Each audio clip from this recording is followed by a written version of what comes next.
so efficiently. Like mines are much superior because it's not the same species. Like theirs are the red heroes and mines are the yellow ones.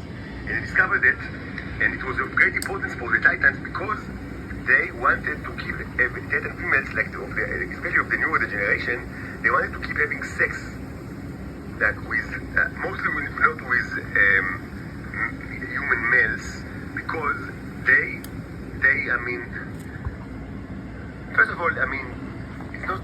I would say it's illegal, but nobody can question the law. But it's not customary, it's not really legal for them to have sex with people that are outside of the organization. Which means they can only have sex with people that are part of the intelligence community. And now this is a very, very broad definition because this also includes the enemies. This also includes Iranian generals, for example, because I know it sounds ridiculous, but it's like that. It's like a family that includes also the enemies of the family. So it's okay for them to have sex with the Iranian general, and if they will infect him with horrible disease as part of this, then all the best. And some actually do it. Like some of these women, like the Titan females, they actually shapeshift, and it should be said that shapeshifting is something that takes a lot of energy, so it consumes a lot of neurons from their body. That's why in the past it wasn't used a lot, even in Israel when they knew about it, in the 40s and 50s, it wasn't like that, they didn't use it that much. It was very hard to use it. Today more than ever, they use it more than ever, even though today there is more than ever the shortage of this. It's like Mad Max, Mad Max series, especially the fourth one, the fluoro, that on the one hand, water is so scarce, but on the other hand, and everything is so scarce. Fuel, water, everything is of great scarcity. But on the other hand, you see people use it it's also true in the water world, which is similar to Mad Max, with Kevin Costner. It's on the other hand, it's just such a shortage. But on the other hand, you see people use it extremely responsibly, throwing all the water, and throwing and driving very, very wasteful cars. So it's in a way it's like that in our time that people use. The Titan females use the shapeshifting property more than ever before in the 20th century and the 21st century. But on the same time, there is a great shortage of the red neros, both because it's more and more difficult to get from Venus because they killed all the males, and now even the females are in shortage, and it's even difficult to find snakes now. So and the satyrs it's always difficult to capture them. By the way, the satyrs on the night, they are, for some reason, they become much more aggressive, which is also another reason why. But there are many reasons. It's not the only reason. There are many reasons why humans don't like to water or in the night. Satyrs are the goat people. That are strong, but during the day they are quite timid, so you can hunt them, but even then it's very difficult. And during the night it's insane, but during the night it's insane to be there anyway, for many reasons. It's kind of it's like Castlevania. You know Castlevania 2, the NES game, and the NES was night and day, and there are monsters both in the night and in the day, but during the night everything becomes all the monsters are scarier.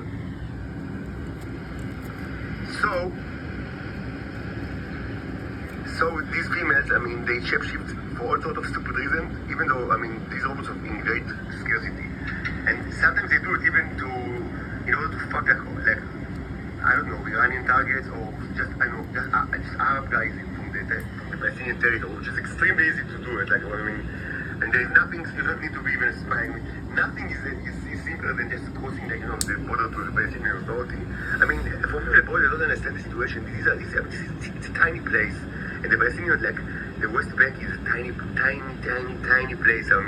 It's the easiest thing in the world to just go there and impersonate whatever you want, and find a man that you want and have sex with him, and then you're allowed to do it. For female Titans, this is legal to do it, according to their laws in Israel. Almost certainly this will result in the death of this person, but they really, it's either a positive effect or completely neutral byproduct from their point of view. The value that they put on the life of the people that they consider their enemies is is like absolutely zero. Like, I mean, they don't care at all. And actually, there is quite a few, like, I mean, Arabs and Iranians that found their destiny this way. But really, they don't care at all. That's the way that they are.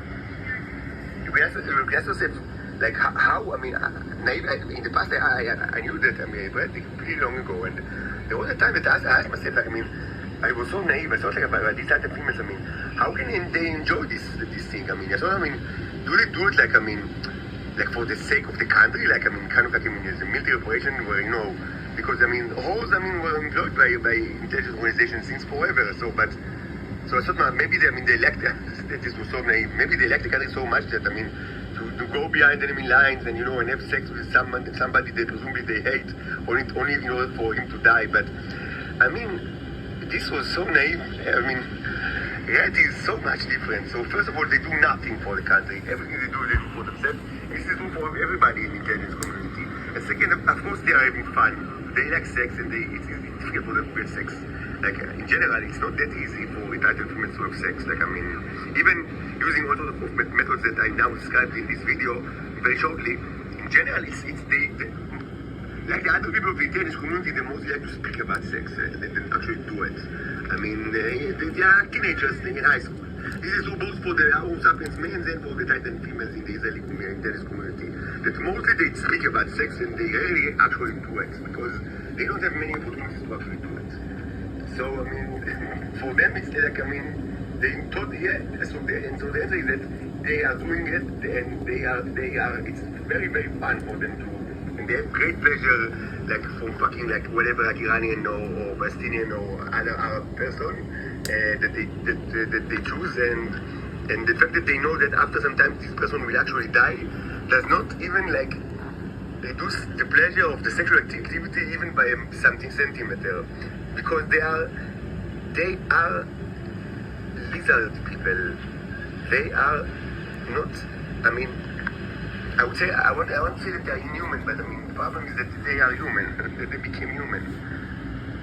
They just don't care, and I mean, the whole naivety of, like, I mean, how can you have sex with someone that you know that, I mean, you hate, presumably, they don't hate them, they don't care. For them, it's inanimate material. That's, I mean, just, I mean, as a channel, I mean, to have sex, I mean, just, I mean, to get, like, material pleasure, like, carnal pleasure. And the fact that they know that these men will most certainly die or have horrible disease, they don't even care about it. It's kind of like, I mean, so fucking what? This is life. Like, I mean, maybe for you, my audience, which mostly belong to the intelligence community, it's not really, I mean, such a surprise because such a standard of conduct, I mean, it was not invented in Venus. I mean, of course, this is the way that, I mean, this is how people in the intelligence are acting, and probably, I mean, it's like that in other places as well. But for a person like me, that, I mean, for the layman, they just, I mean, no, that was not part of the intelligence community, and, like, I mean, only pretty late in his life, he started to understand what are these people made of, and then he understands that they are made of shit. That these people are shit people. And I mean, and they have no limits at all.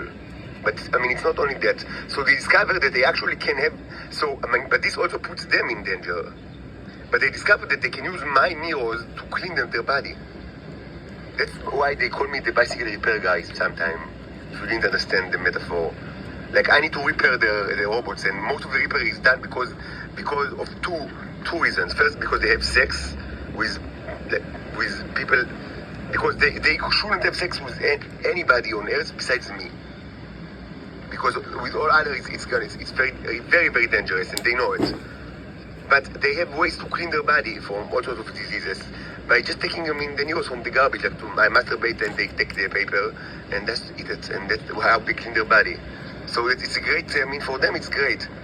And so you can ask yourself, I mean, why if you're the only male that they can safely have sex with without any implication, and obviously they don't find you disgusting. I mean, maybe you're not like the Venusian sex symbol that, I mean, some people say that you are.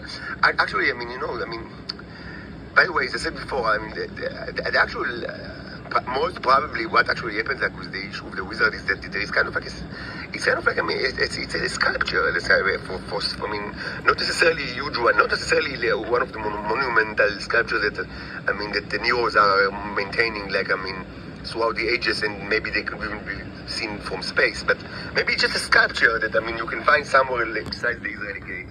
Like ancient sculptures can last many thousands of years, and maybe it's not even something that belongs to the pre-apocalypse society. Like maybe it belongs to just to the culture of these people. Maybe it's kind of like an old king from an old age, or I don't know, or like a lawgiver or something like that, or like something like a prophet. And because they have culture, they are not animals. So, and not necessarily something that belongs to the pre-apocalyptic time. Maybe and so they just saw this sculpture, and probably it doesn't need to be something global in Venus. It's probably only relevant to the Israeli gates. It's somewhere in Venus, but it's not all around the place. So most probably it's just a sculpture that belongs to ancient time, but not necessarily pre-apocalyptic. Probably it was kind of like an important person. I don't know, a king or I don't know what. Like a lawgiver or I don't know what, something like that. And that's my assumption. And they see the sculpture as in kind of it's for them, it's a way to shapeshift. Because shapeshifter in Venus don't have the visual, the visual, the tremendous visual artifacts that you have on Earth. They don't even have even their art forms are very primitive, unfortunately. So, but they do have some kind of art. So, most probably this is a solution. This is kind of like a sculpture of not necessarily very old, but probably old. I don't know, maybe 1,000 years ago, 2,000. Not of a pre-apocalypse. But if it belongs to a pre-apocalyptic society, it means that the Neos themselves should maintain it. And probably this is done in huge scale. But I don't think that they have access to this colossi because they are in the ocean. Unless it's kind of like in the show, but I don't know. This is very speculative. Anyway, so we can ask why on the one hand, you can ask why on the one hand, I'm the only guy that the only man that they can now have sex with on Earth, and I'm not ugly. At least from their standards. But all of them are doing everything that they can, for years, to lie and to tell that everyone all over the globe that I'm an animal and pedophile and whatever there is in these movies. And so why is it like that? So it was a question for me for some time until I understood the answer. The answer is that all of them want to take to eat me, to take this. And if only one of them would have started a relationship with me and I would have known who I am because of the sexual relationship. I would have felt things that cannot be. I understood very earlier, even before the science experiment, that I am different, and they didn't want that because by then it's only me and her, a girlfriend or wife would have enjoyed it, but they want that all of them in Israel will enjoy it. So from their perspective, it's better that that no one will actually be my companion, and that I will have no love and no sexual relationship, only masturbate to toilet and put it outside. And if I don't do it, I'm subjected to cruel torture. And I will be suffering all my life. But they will get this dirty toilet paper and can give it share it among them, and all of them will have the ability both to create red neos, which is important because they sell it abroad, although it's the drug that many of the people in Israel are actually addicted to it. And also it will clean them of the various sexual illnesses that they mostly infect themselves because they have sex with. So with whom exactly? So first, as I say, their traditional guilty pleasure was actually a target of the Israeli community. This is incredibly easy. You don't need to be James Bond or the female equivalent of James Bond to have sex with kind of with a Palestinian or a Syrian authority or even Iranian. It's actually much simpler than you might think, because first of all, they can find these people abroad, in a neutral country, and it's no problem. They have any passport that you want, and they can shapeshift, so it's the easy thing in the world. Second, getting, I mean, infiltrating into the Palestinian authorities. I mean, I've done it myself like 2 times. I mean, without any, like, I mean, you know, no background and no support. It's the easiest thing in the world, like, to get into the Palestinian authority to wherever you want. Like, I mean, it's unbelievably easy. It's not like, I mean, what you can think, like, I mean, you know, serious borders with them, you know, many, like, it's stupidly easy to get into the Palestinian. I mean, I myself have done it twice, like, just, I mean, for